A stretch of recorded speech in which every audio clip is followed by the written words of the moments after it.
ముఖ్యమంత్రి గారి ప్రకటన సందర్భంగా చర్చకు అవకాశం ఇచ్చిన అధ్యక్షుల వారికి ధన్యవాదాలు తెలియజేస్తూ, ముందుగా మహాకవి దాశరథి గారు అన్నట్టు నా తెలంగాణ కోటి రతనాల వీణ. ఆ రోజు కోటి మంది ప్రజలే ఉండే తెలంగాణలో, ఇవాళ 4 కోట్ల మంది ప్రజలయ్యారు. కానీ కొన్ని సమస్యలు ఉన్నాయి. కొన్ని వెనుకబడ్డ ప్రాంతాల మీద తీవ్రమైన వివక్ష చూపిస్తుంది ప్రభుత్వం అనేది నేను చెప్పదలుచుకున్నా. దాంట్లోకి తర్వాత పోతగాని మనం మన సంస్కృతికి అద్దం పడుతూ ప్రశాంత వదనంతో మెడకు కంటే గుండు పూసల హారంతో చెవులకు బుట్టకమ్మలతో ముక్కు పుడకతో తయారైంది తెలంగాణ తల్లి అని చెప్పుకుంటున్నారు. నేనేమంటున్నా అంటే, మీరు హామీలు ఇచ్చారు, చాలా హామీలు ఇచ్చారు. కళ్యాణ లక్ష్మి సందర్భంగా తులం బంగారం కూడా ఇస్తామని మీరు హామీ ఇచ్చారు.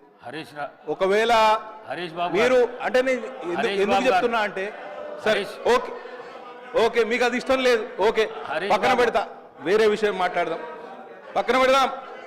నేను I don't want to yield అధ్యక్ష దాంట్లోకి పోదలుచుకో. సరే సరే, I can control my self. మేమేం ఆశించినామంటే 10 సంవత్సరాల్లో టీఆర్ఎస్ ప్రభుత్వ పాలనలో తెలంగాణ రాష్ట్రం చిన్నాభిన్నమైంది, ఆర్థికంగా విధ్వంసానికి గురి అయింది, అందరం ఒప్పుకోవాల్సిన విషయమే కదా. కానీ ఈ సంవత్సర కాలం పాటులో ప్రక్షాళన జరుగుతుంది, రిపేర్ జరుగుతుంది, ఓవర్హాల్ జరుగుతుంది అని ఆశించినాం. కానీ అటువంటి చూచాయలు కూడా ఇవాళ కనిపించట్లేదు అధ్యక్ష. కాబట్టి తప్పకుండా ఈ విషయంలో మీరు ఇక్కడనే ఆగిపోవద్దు. కనీసం మీరు ఇచ్చిన హామీలకు కట్టుబడి ప్రక్షాళన దిశగా మీరు ముందుకు పోవాలని నిండు మనసుతో కోరుకుంటూ, ఇంకొక విషయం అధ్యక్ష, ఇవాళ సోనియా గాంధీ గారి జన్మదినం డిసెంబర్ 9 నాడు తెలంగాణ తల్లి అవతరణ దినోత్సవం అని చేస్తున్నామని అన్నారు.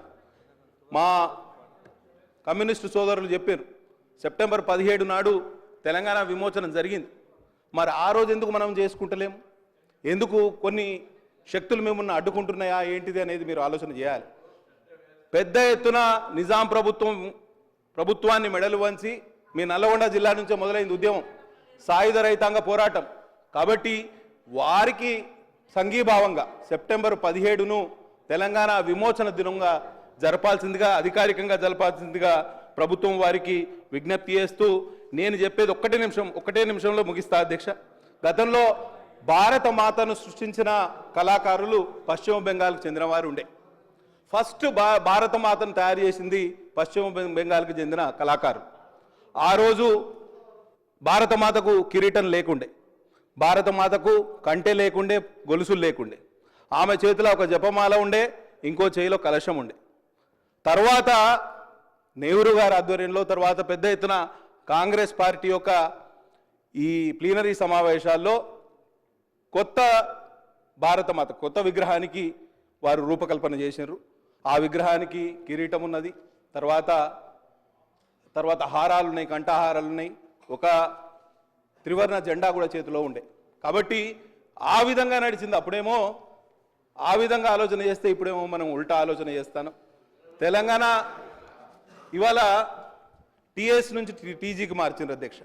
ఇవాళ టీజీకి మార్చిండ్రు, తెలంగాణ విగ్రహాన్ని మారుస్తున్నారు. కేవలం విగ్రహాలు మార్చడం వలన, లేకపోతే పేర్లు మార్చడం వలన మనం ముందుకు పోతామనుకుంటే మనం తప్పు చేసిన వాళ్ళం అధ్యక్ష. కాబట్టి తప్పకుండా మీరు నిజంగా ప్రక్షాళన చేయాలనుకుంటే 4 కోట్ల తెలంగాణ ప్రజల బతుకులు బాగుపరిచే ఏర్పాటు చేయండి. కాబట్టి విగ్రహం అనేది గతంలో లేదు, అధికారికంగా మార్చడమే తప్పుడు ప్రచారం చేయొద్దని గౌరవ సభ్యులు కోరుతాను. నూతనంగా తెలంగాణ ప్రభుత్వం పక్షాన అధికారికంగా శాసనసభ ద్వారా తెలంగాణ సచివాలయంలో పెడుతున్నటువంటి విగ్రహం ఇది. మార్చడం అవును, ఆనాడు తెలంగాణ ఉద్యమంలో మీరు మాట్లాడేటప్పుడు ఎట్లా మాట్లాడాలంటే, టీజీ అని ఉంటే గుండెలల్లా టీఎస్ అని రాసుకుని తప్పు, మీరు మార్చడం సక్రమంగా ఆమోదింపి ప్రశంసించారు, అది తీసుకొని మళ్ళీ మార్చడం అంటారు. గీతం లేకుండే, విగ్రహం లేకుండే తెలంగాణ ప్రజల ఆకాంక్ష టీఏసీ మార్చుకున్నారు. దాన్ని ఇప్పుడు మళ్ళీ మీరు ఏం మాట్లాడుతున్నారో మరి అందరూ జనరల్గా ఇద్దరు ఒక్కటేనే ఐడియా ఉంది. ఇప్పుడైనా కనీసం వాస్తవికంగా మాట్లాడే ప్రయత్నం చేయండి.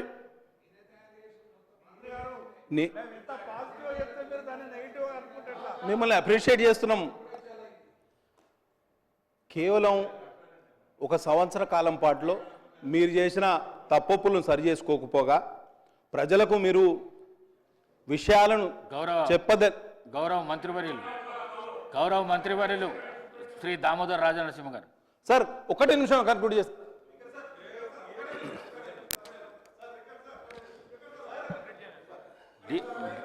డీవియేషన్ కాకుండా ముఖ్యమంత్రి ప్రకటనపై క్లారిఫికేషన్ చెప్పండి.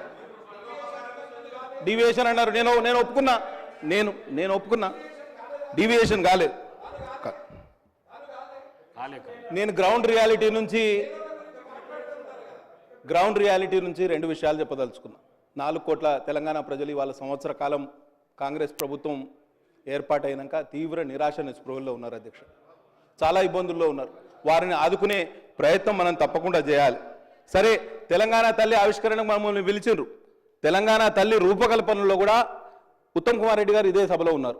వారు ప్యాడీ ప్రొక్యూర్మెంట్ పాలసీ తీసుకురాచే ప్రయత్నంలో మమ్మల్ని అందరినీ పిలిచారు, అఖిల పక్షానికి పిలిచారు, ఉత్తర ప్రత్యుత్తరాలు నడిపినారు. వారి కార్యాలయం నుంచి మాకు చాలా ఫోన్లు కూడా వచ్చినాయి. అదే ఒరవడిలో ఇవాళ మాకు కొంత సమాచారం ఇచ్చి మా సూచనలు సలహాలు కూడా తీసుకుంటే అఖిల పక్షాన్ని ఏర్పాటు చేస్తే ఈ విషయంలో మేము కూడా చొరవ తీసుకునేవాళ్ళం. కానీ ఇవాళ మా పైన మొత్తం తెలంగాణ సమాజం మీద రుద్దే ప్రయత్నం చేస్తున్నారు. అది కొంత ఆక్షేపణీయమని తెలియజేస్తూ, అట్లనే డిసెంబర్ 9 మీ నాయకురాలి యొక్క జన్మదినం, దాన్ని కూడా అవతరణ దినోత్సవంగా చెప్పే ప్రయత్నం కూడా చేస్తున్నారు. పార్టీకి సంబంధించిన విగ్రహం గతంలో ఉండేది అని మంత్రి గారు చెప్తారు అధ్యక్ష. పార్టీకి సంబంధించిన విగ్రహం గతంలో ఉన్నది, విగ్రహం పార్టీకి సంబంధించిందని చెప్తారు. ఇట్లా ప్రభుత్వం మారినప్పుడల్లా విగ్రహాలు మార్చుకుంటా పోతే, పేర్లు మార్చుకుంటా పోతే ఎక్కడికి పోతాం? ఒకసారి ఆలోచన చేయాలి. కాబట్టి ప్రజాధనం మినిస్టర్ గారు, మా సోదరులు బీజేపీకి సంబంధించిన గౌరవ శాసనసభ్యులు ఓ ప్రొడక్టివ్గా కన్స్ట్రక్టివ్గా సలహాలు ఇచ్చే మిత్రులు అతను 2-3 విషయాలు మాట్లాడతారని అనుకున్నాను. ఈరోజు ప్రత్యేకంగా మా సహచరులు చెప్పినారు, పన్నం ప్రభాకర్ గారు, అసలు విగ్రహ రూపకల్పన ప్రభుత్వ పరంగా ఎప్పుడూ చేయలేదు. మొట్టమొదటిసారి 10 సంవత్సరాల తర్వాత రూపకల్పన జరుగుతూ ఉంది. దాంట్లో ముఖ్యమంత్రి గారు స్టేట్మెంట్ ఇవ్వటం జరిగింది. స్టేట్మెంట్కు సంబంధించి ప్రస్తావన ప్రత్యేకంగా ఒక ప్రధానమైన అంశం కనుక మీరు అవకాశం ఇచ్చారు అధ్యక్ష. ఈరోజు వారు ప్రభుత్వానికి సంబంధించిన మంచి చెడులు, వైఫల్యాలు, విజయాల గురించి తప్పకుండా సమావేశాలు నిర్వహిస్తాం. మీరు చెప్పే ప్రతి మాటకి 10 మాటలు చెప్తాం, వెనుకకు పోయేది లేదు. ఈరోజు కూడా మేము చెప్తా ఉన్నాం, ఈరోజు రాజకీయాలకు అతీతంగా బేషిజాలకు పోకుండా మేము ప్రధానంగా మెజారిటీ సంఖ్యలో మా గౌరవ శాసనసభ్యులు అందరూ ఉన్నారు ఇక్కడ. మెజారిటీకి సంబంధించి అంశం విషయం కూడా మాట్లాడుతున్నాం అధ్యక్ష. ప్రస్తావన విషయంలో మీరు కొన్ని అంశాలు చెప్తా ఉన్నప్పుడు స్వీకరించడానికి మేము ఇక్కడ కూర్చున్నప్పుడు ఇదే అదనుగా అనేక అంశాలు మాట్లాడుతూ ఉన్నారు. చెప్పమనండి, ఆ రోజు సోనియా గాంధీ గారు లేకుంటే తెలంగాణ రాష్ట్రం వచ్చేదా? ఈరోజు ఇది కాదు, అందరు యావత్ తెలంగాణ ప్రజానికానికి సంబంధించి ఈరోజు చేస్తా ఉన్న సందర్భంలో నేను చెప్తా ఉన్నా, ఈరోజు కూడా మేము విమర్శలు చేయదలుచుకోలే. ఈరోజు దయచేసి ఈరోజు బేషిజాలకు పోకుండా మేము ఒక పాజిటివ్ ఎన్వైరన్మెంట్లో తెలంగాణ రాష్ట్ర ప్రజలకు సంబంధించిన విగ్రహ రూపకల్పనపై మేము సిపిఐకి సంబంధించిన గౌరవ సభ్యులు కానీ బీజేపీకి సంబంధించిన గౌరవ సభ్యులకు సంబంధించిన అంశం విషయంలో వారి ప్రస్తావన విన్నాం అధ్యక్ష. మా డాక్టర్ గారు, నేను మీ గురించి మాట్లాడతలేను, డాక్టర్ గారు చాలా సందర్భాల్లో కూడా ప్రస్తావన తీసుకొచ్చినప్పుడు మంచి సలహా ఇస్తాడు, సూచనలు చెప్తాడు. ఎందుకో డివేట్ అయిండు, ఆ విధంగా డివేట్ కాకుండా, ఎందుకంటే ఇది first time legislator. My request sir, ఈరోజు నేను ఈరోజు చెప్తా ఉన్నా ప్లీజ్ సార్, ఈరోజు ఒక్క నిమిషం, ఈరోజు మేము ప్రస్తావన చేస్తా ఉన్నాం అధ్యక్ష. రేపు మన కల్చర్కు సంబంధించి, మన సంస్కృతికి సంబంధించి ప్రతిబింబించే ఒక అంశాన్ని తెలంగాణ యావత్ జాతికి సంబంధించిన అంశం చరిత్రలో నిలిచిపోయే ఈ అంశంపై వారు కూడా ప్రస్తావన చేయాలి. వారి ఆలోచనలు కూడా ఈ సభా రికార్డులో ఉండాలి. ఈ రాష్ట్ర ప్రజలందరూ కూడా వినాలి అనే ఉద్దేశంతోనే మీరు వెంకటరామరెడ్డి గారు పెద్ద హృదయంతో ఈరోజు అవకాశం ఇచ్చిండ్రు, కాదంటలేం. ఈరోజు మేమేం చెప్తా ఉన్నాం, బేషిజాలకు పోకుండి మీరు చెప్పే ప్రతి అంశంపై తప్పకుండా మేము ఈరోజు అభయం ఇస్తా ఉన్నాం. మేమిచ్చే అభయం ఇస్తా ఉన్నాము. మీరు అడిగే ప్రతి ప్రశ్నకి ఈ సందర్భంలో కాదు అధ్యక్ష, ఈరోజు ఈ సందర్భంలో కాదు, మేము వారు అడిగే ప్రతి ప్రశ్నకి జవాబుదారితనంగా మేము అధికార పక్షంలో ఉన్నాం. సభా సమావేశాలు జరుగుతూ ఉన్నాయి.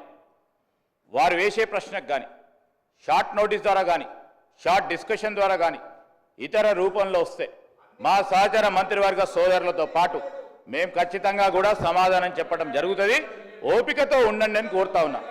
ఇంకా రాబోయే ఇప్పుడు సెషన్ నడుస్తూ ఉంది. సెషన్కు సంబంధించి ముందుకు తీసుకెళ్లే ప్రయత్నంలో ముందుకు సాగుతా ఉన్నాం. నేను దయచేసి గౌరవ శాసనసభాపతి గారిని కోరుతా ఉన్నా, మీరు చాలామంది సభ్యులు ఈ ప్రస్తావనలో పాల్గొనాలని ఆసక్తి చూపెడతా ఉన్నారు. దయచేసి వారికి కూడా అవకాశం ఇవ్వాలని కోరుతా ఉన్నాను. డాక్టర్ రామచంద్ర నాయక్ గారు.